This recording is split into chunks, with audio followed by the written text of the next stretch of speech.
Halo semuanya, pada video kali ini gua akan membagikan skema box NTX PLR112 yang terinspirasi dari skema box planar yang umum digunakan. Skema ini dikhususkan untuk transducer speaker legacy dengan tipe LG 12952MK1. Dan pada skema kali ini gua juga akan menyertakan mode double-nya agar lebih mudah dalam proses pengaplikasiannya. Sekarang langsung kita bahas aja spesifikasi teknis dan TS parameternya. Kita mulai dari ukuran transducer speakernya. Untuk ukuran lubang pada box atau ukuran dari basketnya, ini 276 mm, ukuran magnet 145 mm, ukuran dari magnet hingga gasket 127,3 mm, ketebalan gasket 12,5 mm, ukuran terluarnya 311 mm. Untuk respon frekuensi dan impedansinya kurang lebih seperti ini. Sekarang kita lanjut dengan spesifikasi teknisnya. Untuk diameter speaker, ini ukurannya 305 mm atau 12 inci. Nominal power handling 200 watt, program power 400 watt. Jika lu masih ragu dengan perbedaan antara nominal power handling dengan program power ini udah pernah gua bahas pada video yang akan gua selipin di pojok kanan atas video ini, atau nanti bisa juga dicek pada kolom deskripsi. Untuk rentang frekuensi mulai dari 35 sampai 3000 Hz. Untuk sensitivitas pada 2,83 volt per 1 meter, ini 92 dB. Lalu ukuran voice coil-nya 49,5 mm.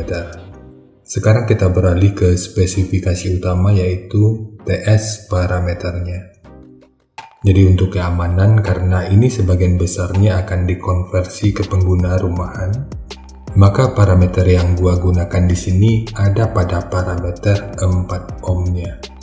Jadi langsung aja untuk Fs ini 35 Hz, DCR 2,9 ohm, KTS 0,97, Cache 1,14, KMS 6,53, MMS 102,8 gram, CMS 0,19 mm per Newton, BL 7,7 Tesla meter, fast 72,2 liter, efisiensi 0,28%, SD 514,7 cm persegi, Xmax 7,8 mm.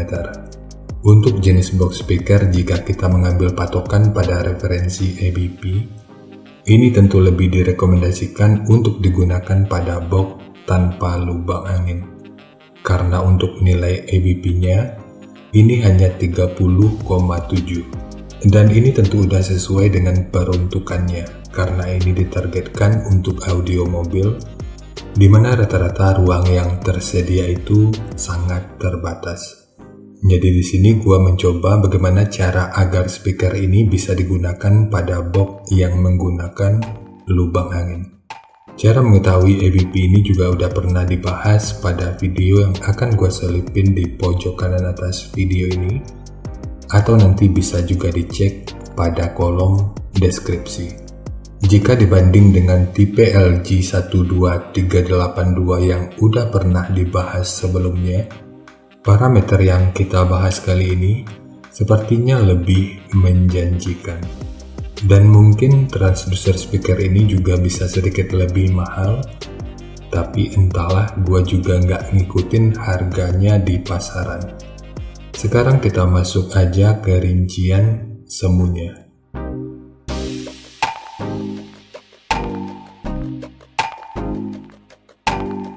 Untuk rincian semu, poin yang gua gunakan di sini adalah 260 watt pada minimum impedansi 3 ohm. Rekomendasi titik potong bawahnya itu di 50 Hz dan atasnya boleh menyesuaikan. Ini sifatnya tentu nggak mengikat, jadi nanti bisa dicoba aja sesuai karakter yang diinginkan. Dan untuk slope nanti juga boleh menyesuaikan. Kemudian untuk puncak SPL-nya, ini diperkirakan mencapai sekitar 120 desibel.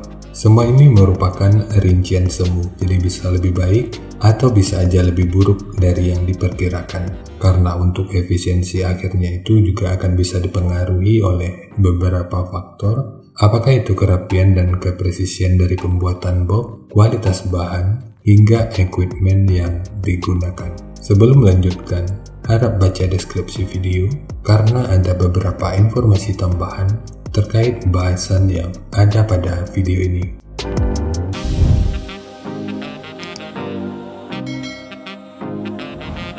Dan berikut referensi yang gua gunakan dalam mendesain skema box speakernya. Jadi dari transfer function magnitude ini kita bisa melihat meskipun dipotong di 50 Hz, frekuensi 40 Hz ini udah bisa direspon pada minus 3 dB dan 45 Hz pada 0 dB. Kemudian untuk respon dari portnya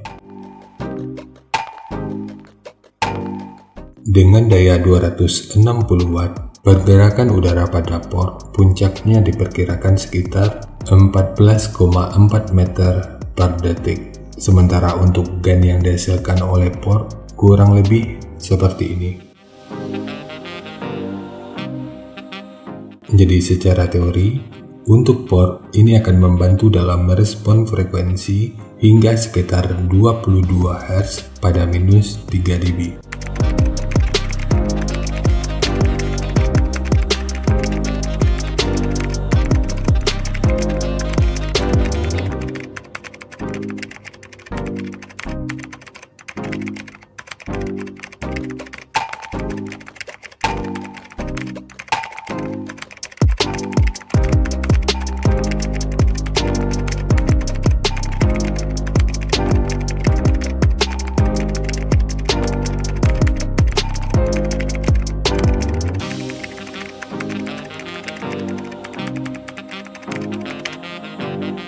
Sekarang langsung kita bahas aja skemanya. Untuk multiplex, ini menggunakan multiplex dengan ketebalan 15 mili. Kita mulai dari tinggi. Jadi tinggi box ini adalah 430 mili, panjang ke belakang 700 mili, kemudian lebarnya 430 mili. Yang perlu diingat, ketiga poin ini merupakan ukuran terluarnya. Sekarang kita beralih ke ukuran internalnya. Untuk port, panjang totalnya itu adalah 340 mili. Kalau diukur dari bibir depan, itu total ukurannya 341 mili. Jadi pada bagian ini, ukurannya sengaja dikurangi 1 mili sebagai dudukan dari besi pengaman atau grill speakernya. Kemudian ukuran dari sudut ini sampai ke sudut ini ukurannya 344 mili. Untuk sekat dinding belakang, di sini gua menggunakan 4 buah, di mana masing-masingnya menggunakan ukuran 70 mili. Kemudian untuk triplek dari dudukan speakernya ini menggunakan 2 lapis, satu sebagai dudukan utama dari transdusernya dan satu lagi sebagai penguat dari dinding luarnya. Bagian dinding luar ini tentu juga sangat penting, jadi jangan di skip, sebab peranan dinding luar ini akan cukup berfungsi dalam memperkuat serta meredam hentakan dari output suaranya. Sekarang kita fokus ke ukuran internal dari portnya. Ukuran internal yang kalau kita ukur dari sudut ini sampai ke sudut ini ukurannya 50 mili. Begitu juga dengan ukuran dari sudut ini sampai ke sudut ini ukurannya juga 50 mili. Sementara untuk tekukan ini ukurannya 42 mili. Jadi untuk port, mungkin ini akan rumit bagi sebagian orang, namun secara teori, port seperti ini akan lebih baik daripada port mode kotak. Jadi dengan tidak adanya sudut tajam, ini akan membuat box bebas dari potensi turbulensi atau mungkin noise yang nggak kita inginkan.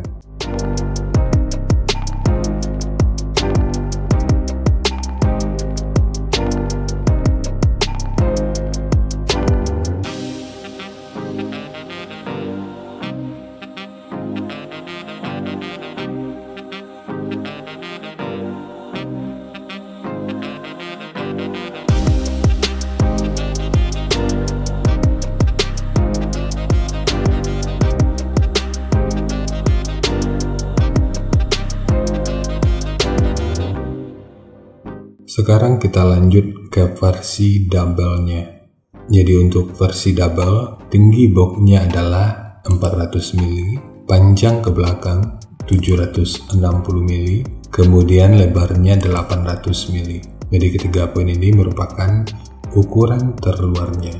Untuk ukuran internalnya, untuk port ini ukurannya sama, yang beda itu hanya pada bagian belakangnya aja. Jadi di sini untuk penguatan dinding belakang, gua menambahkan penguat berbentuk plus dengan ukuran 80 mili. Lalu untuk tekukan ini ukurannya 113 mili dan ukurannya sama dengan tekukan ini dan ini.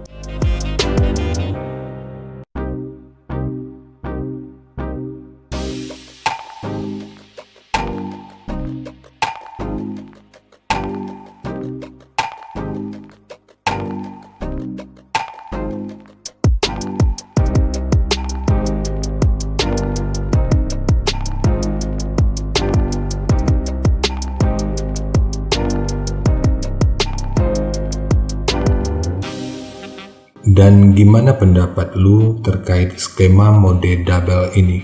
Untuk selanjutnya, apakah skema mode planar berikutnya gua sediain aja versi double seperti ini atau cukup mode singlenya aja? Tapi ya tentu dengan catatan, mungkin gak semua speaker akan gua bikin mode planar. Jadi nanti semua akan tergantung dari parameter yang tersedia aja. Kalau memungkinkan pasti akan dibuat. Kalau enggak ya tentu akan gua lewatkan. Sementara untuk pemasangan speaker yang paling sering ditanyakan, apakah ini bisa dipasang normal atau magnetnya di luar? Ini tentu bisa dipasang normal ataupun magnetnya di luar. Namun yang perlu dicatat, dari EBP-nya, ini sebenarnya nggak memungkinkan untuk dipasang pada mode magnet di luar. Jadi rekomendasi terbaiknya adalah dengan pemasangan mode normal atau magnetnya di dalam. Tapi ya nanti semua akan balik ke elunya lagi. Jadi nanti silahkan dicoba aja sesuai selera dan kebutuhannya. Jadi ya segitu aja untuk skema dari box NTX BLR112 khususnya untuk transducer speaker Legacy dengan tipe LG 1292NK1. Jika nanti lo punya link review dan video cek soundnya, silahkan bagikan aja pada kolom komentar agar bisa dijadikan referensi juga buat teman-teman yang lainnya. Terima kasih untuk lo yang udah nonton sampai detik ini. Bagaimana tanggapannya terhadap skema yang gua bagikan kali ini? Sampaikan aja pada kolom komentar biar kita sama-sama bisa belajar agar lebih baik lagi. Dan seperti biasa, jika lu suka dengan bahasannya, silahkan like dan share aja videonya ke teman-teman lain yang sekiranya juga suka dengan topik yang sama. Untuk lu yang udah berlangganan, terima kasih banyak atas dukungannya. Dan untuk lu yang belum berlangganan, jika berkenan, bantu subscribe-nya. Jangan lupa untuk baca kolom deskripsi dan kunjungi juga tab komunitas untuk mendapatkan informasi dan update terbaru. Jadi ya segitu aja, dan kita ketemu lagi pada video yang lainnya.